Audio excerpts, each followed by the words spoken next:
احنا دلوقتي خلصنا البارت 1 وهنخش في البارت 2. البارت 2 هو البارت بتاع ادخال الاحمال الزلازل والرياح. في شويه موديفايرز كده هندخلها، شويه فاكتورز هندخلهم قبل ما نشوف طرق ادخال احمال الزلازل والرياح، سواء الطريقه الاولى سواء الطريقه الثانيه، كود مصري او الكود الاوروبي. فاول حاجه احنا هنفك الران بتاعنا، بعد كده هخش على الديفاين. في شويه فاكتورز وموديفايرز هندخلها. هخش على الفريم سيكشنز، هرجع بقى تاني للاعمده والكاميرات.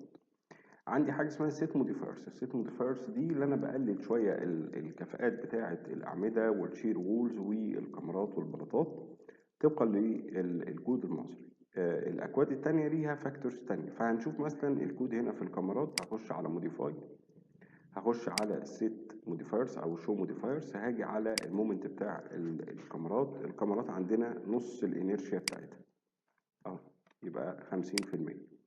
طيب هخش على الكاميرا الثانيه، النقط دي مهمه جدا، فواحده واحده فيها كده 0.5 0.5، يبقى كده الكاميرتين اللي كانوا عندي. الاعمده كلها 0.7. طيب يبقى اخش على الاعمده، اخش على الموديفايرز بتاعها، اقول له 0.7. الفكره بقى انا ممكن اعملها كلها مره واحده، ولكن انا هنا في الاعمده هخش على الريبور. طب اخش على الريبور ليه؟ هخش على الريبور لان انا في البارت 1 انا حللت وطلعت نتائج فيرتيكال لود، فرحت صممت الاعمده. فلما رحت صممت الاعمده طلع لي نتائج قطاعات وحديد للاعمده. طيب ادي الحديد بتاع الاعمده اهو، هنبتدي ان احنا ندخل الاعمده. طيب لو رجعنا بس شويه كده، العمود ده كان 30 في 60، العمود ده كان 30 في 60. طيب احنا دخلنا خلاص الموديفايرز، نخش بقى على الحديد. طب فده هنختار كولم، وده الحديد اللي احنا عرفناه في الماتيريال، وعمود مستطيل كانت عاديه، هقول له تو بي تشيكد. طيب الكونكريت كفر بتاع الاعمده طبقا للكود المصري لا يقل عن 2.5 سم. تمام، فانا ممكن اقول له هنا 2.5 على 100. طيب نخش بقى على التسليح. العمود ال 30 في 60 ده، ال 30 في 60 ده كان 10 تسياخ فاي 12، 2 هنا و5 في الطول ده، عشان بس لازم يطلع نفس شكل الحديد. يبقى هنا هختار الاول فاي 16، فاي 16، والكنات بتاعته كانت فاي 8. طيب ادي التسليح بتاعي. حوالين محور 3 اللي هو قصده يبقى الطول ده كده اللي هو الموازي للاكس 3 ده كده، يبقى انا هنقول له هنا 5 وهنقول له هنا 2. حتى لو طلعت الرقمين دول متبدلين، احنا كده كده لازم نتأكد من الشكل اهو، لازم نتأكد. ده كده العمود 30 في 60. طيب العمود 30 في 90، نخش على الموديفاير الأول نخليها 0.7.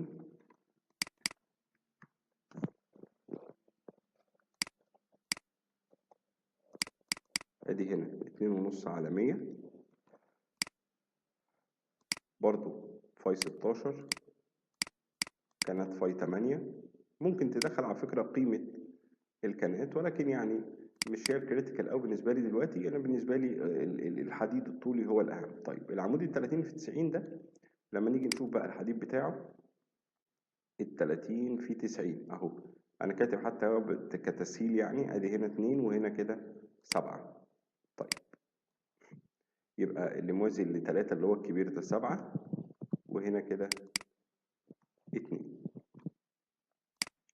طلع بالشكل مظبوط. طيب دلوقتي انا اختصرت بس التسجيل وعدلت كل الموديفايرز وكل الحديد بتاع الاعمده والكاميرات. طيب كده تمام. يبقى اول نقطه كحديد وموديفايرز الاعمده والكاميرات تمام. هخش على ايه كمان؟ الموديفايرز بتاعتها تعدل البلاطه. اخش على البلاطه ال 25 اعمل لها موديفاي، هاجي على البندنج. البلاطات في الكود المصري الموديفايرز بتاعها ربع في البندنج.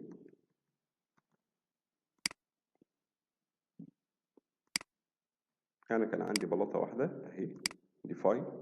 بعد كده هخش على الشير وولز، كان عندي الكود، هخش اعدل الموديفاير بتاعه. في البندنج الكورس او الوولز 7/10 زي الاعمده للقطاعات الغير مشرخه 7/10. طيب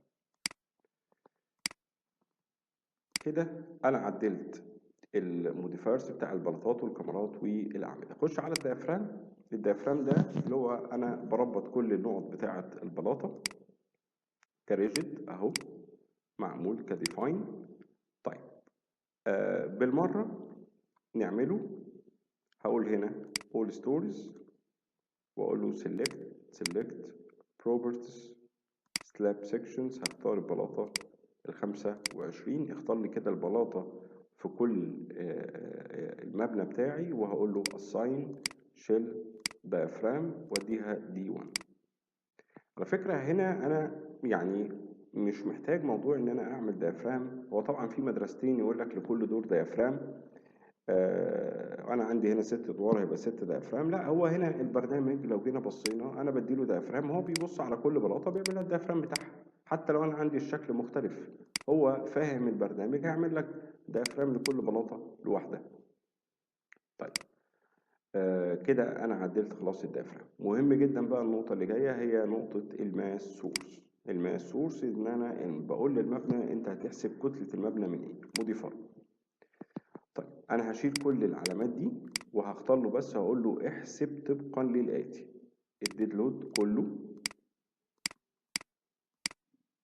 وربع اللايف لود كمبنى سكني. هي القاعده او القانون بيقول ديد زائد نسبة من الحمل الحي ككود مصري. الكود المصري بيقول هتاخد الحمل الحي كله، او هتاخد 0.5 منه، او هتاخد 0.25 منه على حسب الأهمية. هنا عندي منشأ سكني فأنا هاخد نسبة الحمل الحي بتاعه 0.25. طبعا هتختلف الأرقام دي من كود لكود تاني على حسب ما انت شوف هتشتغل بكود مصري، سعودي، أوروبي، أمريكي. طيب مهم جدا حته الموديفاي دي. طيب نبتدي نكمل. احنا دلوقتي خلاص خلصنا بقى الموديفايرز بتاعتنا.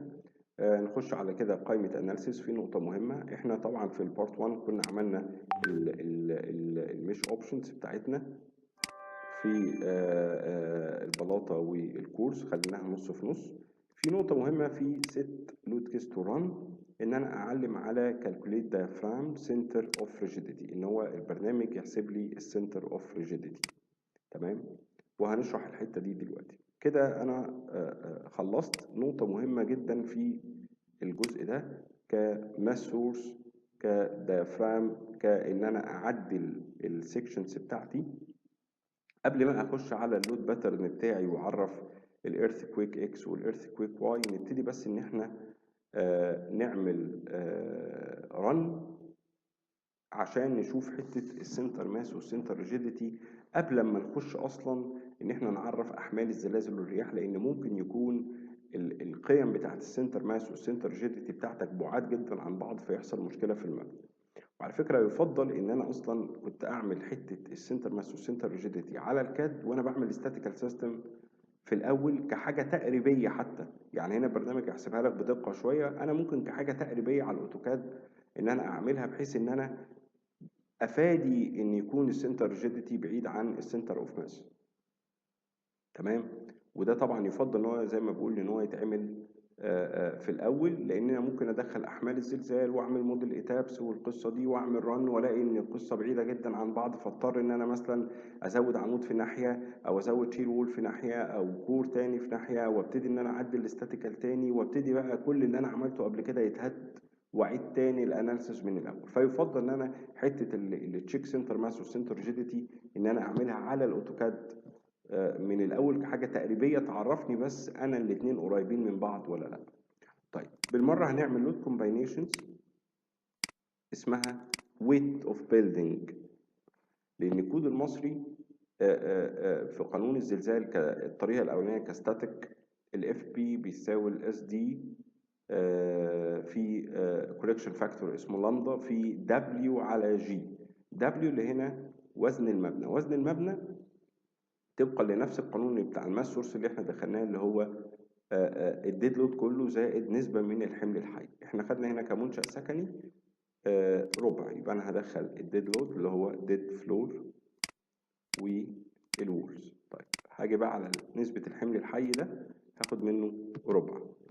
طب انا بعمل ليه الخانة دي؟ عشان اخلي البرنامج بقى يحسب لي الويت بتاع البيلدنج، واخش على الاكسل شيت ونبتدي نشوف الطريقة الاولانية اللي هي طريقة الاستاتيك. فانا هبتدي بقى ان انا اعمل رن واشوف النتائج.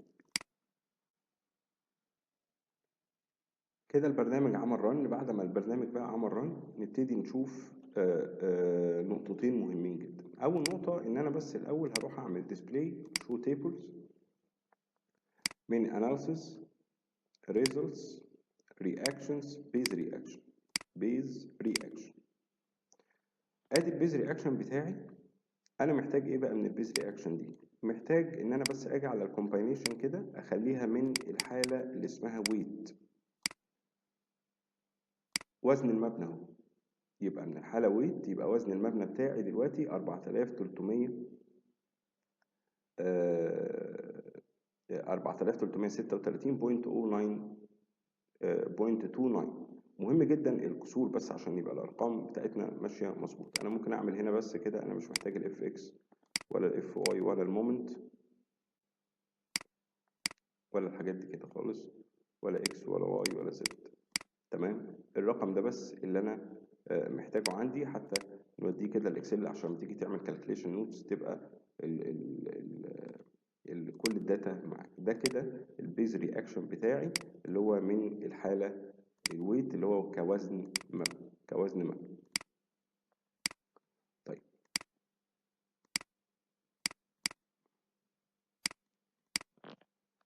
النقطه الثانيه اللي انا عاوزها، تعالى بقى نشوف السنتر ماس والسنتر ريجيديتي ايه قصتهم.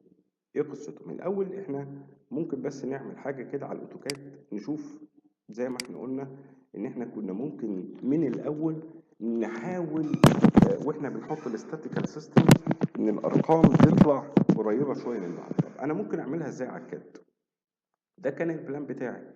اول حاجه هتمسك البلان بتاعك هتنقله بس للزيرو زيرو عشان بس النقط واحداثياتها تيجي مظبوطه بس معانا شويه اهو. طيب ايه الطريقه اللي انا ممكن اعرف احسب نقطه السنتر اوف ماس؟ ده السلاب ايدج بتاعتي اهي. طب هاجي على السلاب ايدج دي كده لازم تبقى بولي لاين، هعمل حاجه على الكاد اسمها امر ريجن. بيقول لك سيلكت اوبجكت، هقول له الشكل ده كده، ده اللي انا عايز اعمله ريجن. خلاص الشكل ده كده اتعمل له ريجن. طب هاجي من قائمه تولز انكيوري ماس بيربيرتس، سيلكت، اختار الشكل بتاعي اهو، اخترته. جاب لي شاشه كده اخد منها قيمه السنترويد دي، طب السنترويد في اكس كام؟ لازم بقى تجيب ورقه كده تكتبهم. 12.5649. الكسور مهمه جدا، ما تاخدش 12 ونص وخلاص يعني، لا. ادي واي 10.7947. موضوع بسيط جدا. هاجي بامر لاين، هاجي اقف عند اكس واي هنا كده اللي هي 0 0، وهمشي في اتجاه اكس قد ايه؟ 12.5649، وهطلع فوق واي قد ايه؟ 10.7947. جاب لي النقطه دي. ممكن اعمل بقى بامر بوينت نقطه هنا كده مش ظاهره، هروح على فورمات بوينت ستايل واختار النقطه دي كده اهي. يبقى دي كده السنترويد بتاع الشكل بتاع النقطة البيضاء دي. طيب أنا عايز بقى أجيب تقريبا كده السنتر اوف ريجيديتي للعناصر اللي هتقاوم الزلزال، اللي هي الأعمدة والكور والشيل وول والقصة دي. طيب مبدئيا لازم كل الأعمدة تكون بأمر ريكتانجلرز، يعني حاجة مقفولة مش خطوط. فأنا ممكن أتأكد إزاي؟ لو أنا جيت كده عملت سيلكت سيميلر ده ريكتانجلر هلاقي كله اختار. ممكن حتى اقول له بروبرتيز يقول لي انت مختار 33 بولي لاينز. تمام. طيب ليه ايزو دول كده؟ هعمل ايه؟ نفس القصه، هعمل امر ريجن، يقول لي فين ريجن،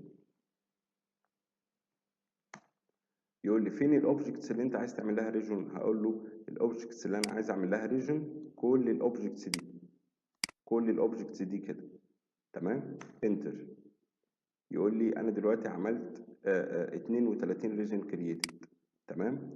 طيب قوم رايح برضه نفس القصه، تولز انكيوري ماس بيربرتس، فين يا عم اللي انت عايز تجيب له السنترويد؟ علم على اي حاجه، ما هم كلهم معمولين ريجن. طيب نعيدها تاني، الريجن عشان تيجي الريجن، اخترنا الشكل ده كده،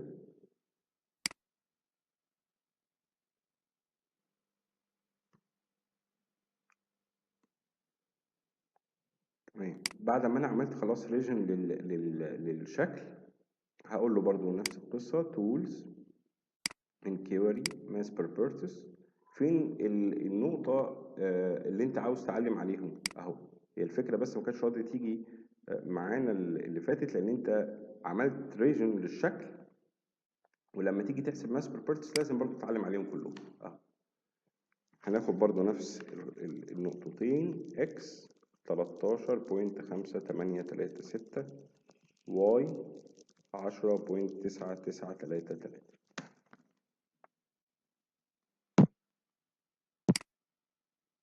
طيب نبتدي بقى احنا نعمل لي اون، نرجع بس الشكل تاني كده. طيب دي كده كانت نقطة سنتر ماس. تعالى بقى احنا خدنا النقطتين خلاص، كتبناهم بتاع السنتر اوف ريجيديتي. اكس كانت 13.5836 وواي كانت 10.9933. ادي كده لو عملنا هنا بوينت عند النقطة دي كده اهو، يبقى نغير لونها حتى كده بس عشان النقطة الزرقاء دي ده السنتر اوف ريجيديتي، والنقطة البيضة دي ده السنتر اوف ماس. طيب لو جينا كده حسبنا المسافة اكس ما بينهم، طلعت متر و 0.01. طيب مسافة واي ما بينهم طلعت 0.19. هي بالعين كده الدنيا تمام. طب هي ليها قانون؟ ليها قانون، قال لك ان المسافة اكس او الاكسنتريستي بتاع اكس ده لا يتعدى 15% من ال اكس اللي هو طول المبنى في اتجاه اكس، والمسافة برضو ما بينهم اللي هي واي لا تتعدى برضو 15% من طول واي. بمعنى ان انا لو دلوقتي شفت مثلا واي ده كام، واي ده 22.42، فانا لو جيت هنا كده قلت 22.4240 في 0.15 15%، يعني معاك سماحية اكسنتريستي 3.3. لا ده انا هنا قليل جدا، فانت كده سيف في الاتجاه ده. طب تعالى اكس انا بص بقى عندي في اكس المبنى مش عدل، يعني عندي حتة هنا غير هنا غير هنا، فغالبا ممكن ناخد المتوسط يعني 24.7833 في 0.15 تطلع برضو 3.7. انا بعيد ده كده ان انا بتشيك وانا مثلا في الاول خالص عن طريق الاوتوكاد كسنتر ماس وسنتر ريجيديتي. احنا شفناها دلوقتي على الاوتوكاد كسنتر ماس وسنتر ريجيديتي. تعالى نشوف بقى يعني الايتاب بيحسبها بدقة شوية من display show tables. شيل بس العلامة اللي عند الرياكشنز دي كده، structure result center mass and center rigidity. كويس جدا. طيب الفايل ده كده انا هاخده export to excel،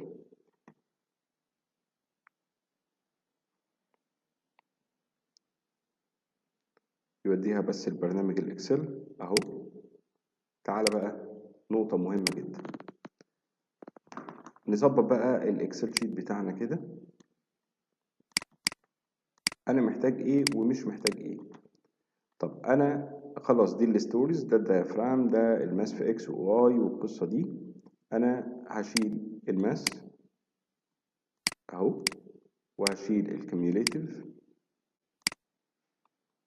ده اكس سي ام واي سي ام، اكس سي ار واي سي ار. هنعمل خانة هنا اسمها different اكس، الفرق في اكس، وهنعمل خانة هنا اسمها different واي، الفرق في واي. طيب نشوف الاتنين هيتحسبوا ازاي. نيجي نحسب الديفرنت اكس، هنقول ايكوال اكس سي ام ناقص اكس سي ار، اكس سي ام ناقص اكس سي ار. تمام، وهنمسك دي كده عشان يكمل بقية المعادلة. هنا هقول له واي سي ام ناقص واي سي ار. بغض النظر بقى اشارة سالبة او موجبة، هي مش هتفرق معايا دلوقتي. ده الفارق في اكس والفارق في واي. انت كنت ممكن تمسك اي ستوري، ادي نقطة الاكس سي ام بتاعته، وادي نقطة الاكس واي سي ام بتاعته، تقريبا يعني فرق بوينتات عن الاوتوكاد اللي احنا جبناه. الاكس سي ار برضو مش فارق كبير شوية، احنا ممكن نحسبها بقى بالطريقة دي اسرع شوية. طيب احنا قلنا ديفرنت في اكس كان حوالي 3 متر هو واي، فالارقام هنا لا تتعدى 15% من الطول عند الدراسة، سواء 15% من اكس. لو جينا بصينا هنا كده، سواء 15% من اكس او 15% من واي، من اتجاه اكس ده او من اتجاه واي ده. اتجاه اكس هضربه في 15% واشوف ان الارقام دي هل تعدت الرقم ده ولا لا، وهمسك واي هضربها في 15%، هشوف برضو الارقام دي تعدت الرقم ولا لا. طيب ده تشيك مهم جدا قبل بس اما تخش على موضوع احمال الرياح والزلزال.